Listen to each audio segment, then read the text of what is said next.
69 de las 70 semanas de la profecía de Daniel se cumple con la entrada triunfal de Jesucristo en Jerusalén, siendo cada semana un periodo de 7 años de 360 días. Pero, ¿qué pasa con la 70ª? Y por otra semana confirmará el pacto con muchos. A la mitad de la semana, hará cesar el sacrificio y la ofrenda. Después con la muchedumbre de las abominaciones vendrá el desolador, hasta que venga la consumación, y lo que está determinado se derrame sobre el desolador. Daniel 9:27. ¿Quién confirma el pacto y hace cesar el sacrificio y la ofrenda? ¿De qué muchedumbre de abominaciones habla? ¿Quién es el desolador? Con el contexto inmediato de la profecía, existen 3 personajes que pueden ser los que confirman el pacto y hacen cesar el sacrificio y la ofrenda. El sacrificio y la ofrenda, al que hace referencia esta profecía, parece referirse al sacrificio perpetuo que se ordenó a Moisés. Esto es lo que ofrecerás sobre el altar: 2 corderos de 1 año cada día, continuamente. Ofrecerás uno de los corderos por la mañana, y el otro cordero ofrecerás a la caída de la tarde. Éxodo 29, 38 y 39.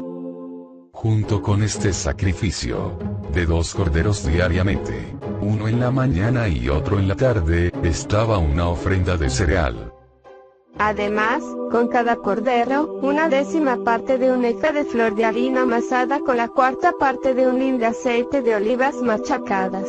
Y para la libación, la 1/4 parte de un hin de vino. Éxodo 29, 40.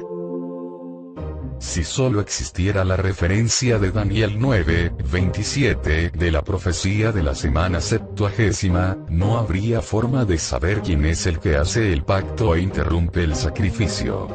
Sin embargo, este acontecimiento es narrado en otras ocasiones en el mismo libro de Daniel. Y se levantarán de su parte tropas, que profanarán el santuario y la fortaleza, y quitarán el continuo sacrificio, y pondrán la abominación desoladora. Daniel 11:31.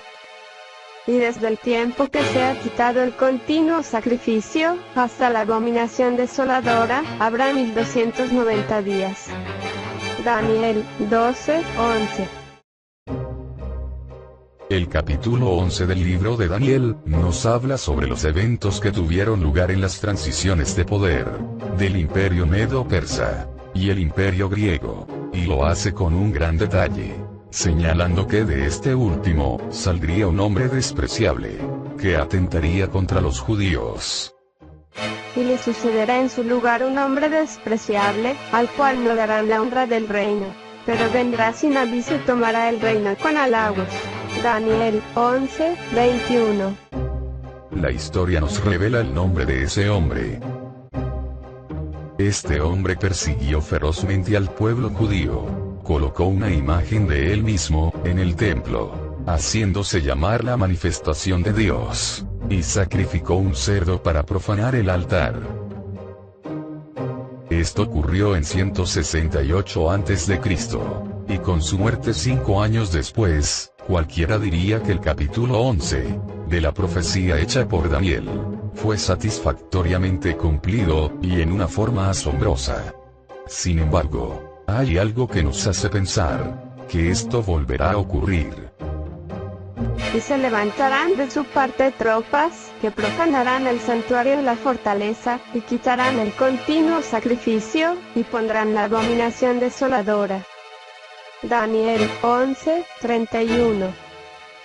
Por tanto, cuando veáis en el lugar santo la abominación desoladora, de que habló el profeta Daniel, el que lee, entienda. Mateo 24:15. Para cuando el Señor Jesucristo dijo esto, habían pasado casi 200 años de que esto se había cumplido. No imagino la cara de los discípulos al oír esto nuevamente. De lo anterior podemos decir que este evento está relacionado con el cese del sacrificio perpetuo en la semana 70ª.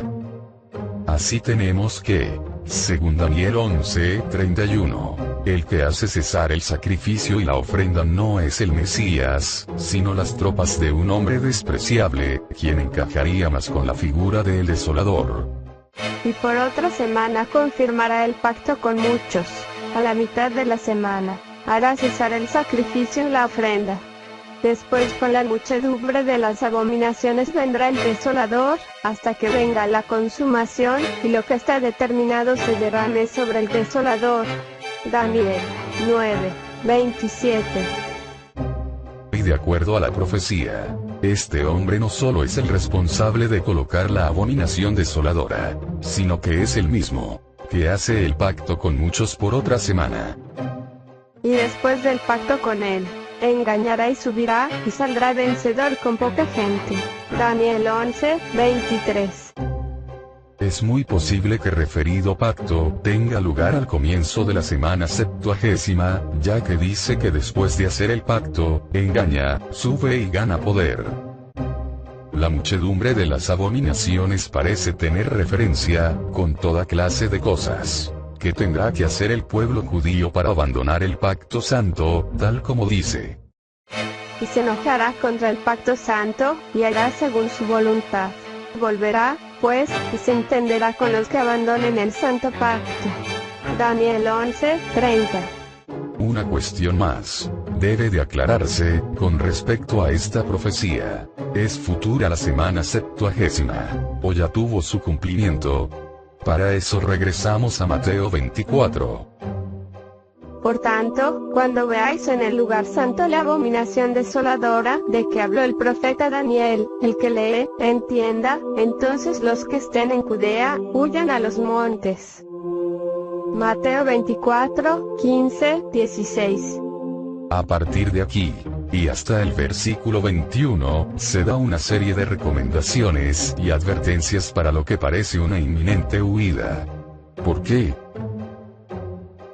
Porque habría entonces gran tribulación, cual no la ha habido desde el principio del mundo hasta ahora, ni la habrá. Mateo 24:21. Esto es una inequívoca referencia a la gran tribulación de los últimos tiempos, la peor de todas, más que la matanza de Nerón, o el holocausto nazi. Y esta ocurrirá, según Mateo 24:15-21. Después de la abominación desoladora, la cual ocurre en la semana septuagésima.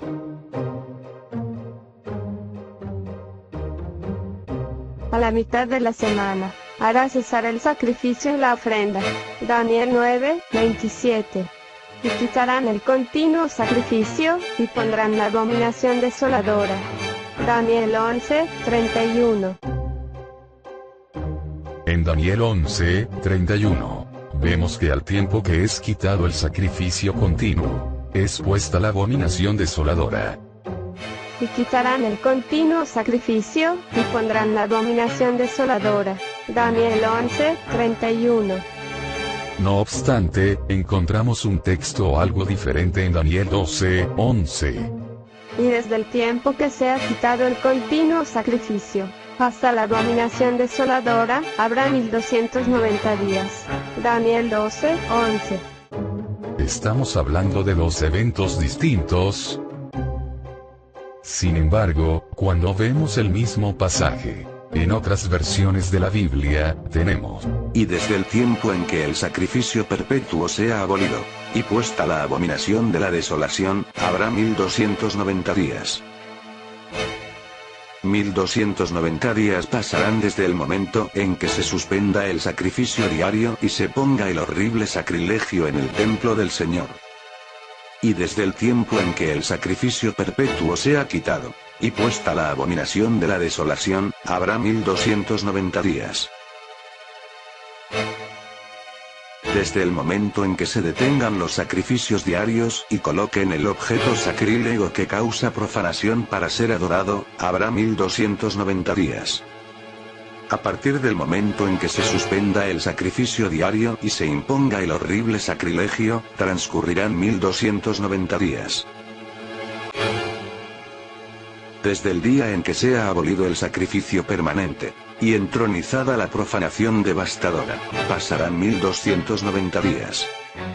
A partir del momento en que no se permita presentar las ofrendas diarias, y que se ofrezca en el templo de Dios algo horrible y asqueroso, pasarán 1290 días.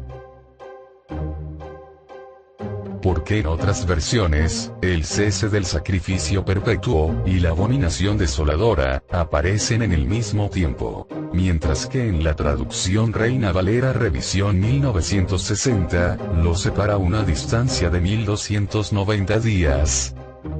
Esto es por la traducción del término hebreo, Belatet, en el pasaje, que literalmente significaría, y puesta. Pero al parecer el traductor, Casiodoro de Reina, no encontró mucho sentido en la frase, y prefirió darle más sentido cambiando la traducción. Sin embargo, y gracias a que ahora tenemos acceso a más manuscritos de los que tenía Casiodoro de Reina y Cipriano de Valera, podemos tener traducciones más precisas para este tipo de casos, que afortunadamente, no son muchos. Regresando al tema, al tener tanto el cese del sacrificio perpetuo como la abominación desoladora ocurriendo al mismo tiempo, la profecía nos da el momento preciso en que esto ocurre. A la mitad de la semana, hará cesar el sacrificio y la ofrenda. Daniel 9, 27. Así que, a la mitad de la semana, ocurre la abominación desoladora. Sin embargo, esto no acaba ahí. Y desde el tiempo en que el sacrificio perpetuo sea abolido, y puesta la abominación de la desolación, habrá 1290 días. Daniel 12, 11. A partir de la mitad de la semana, se cuentan 1290 días. Pero se sabe que 3 años bíblicos y medio, esto es, media semana, son 1260 días. Por lo que hay una diferencia de 30 días en ambas líneas de tiempo. Esto nos indica que después de la semana septuagésima, viene un periodo de 30 días. Y no solo eso, la profecía sigue. Bienaventurado el que espere, y llegue a 1335 días. Daniel 12, 12. 1335 días, desde la abominación desoladora, son 45 días después del periodo de 30 días. No especifica qué es lo que sucede al término de esos 45 días, pero sí dice, que se considerará muy afortunado quien llegue hasta esos días. De esta manera tenemos un pacto que posiblemente inicie la semana septuagésima, con la abominación desoladora a la mitad de la semana, 2 periodos extras de tiempo, y al final, termina la prevaricación, se pone fin al pecado, se expía la iniquidad, llega la justicia perdurable, se sella la visión y la profecía, y se unge al Santo de los Santos. ¿Especifican las escrituras qué eventos ocurrirán en la semana septuagésima? ¿Podemos tener una guía de acontecimientos de eventos proféticos? En el video siguiente, empezaremos a conocer los eventos relacionados con la semana septuagésima.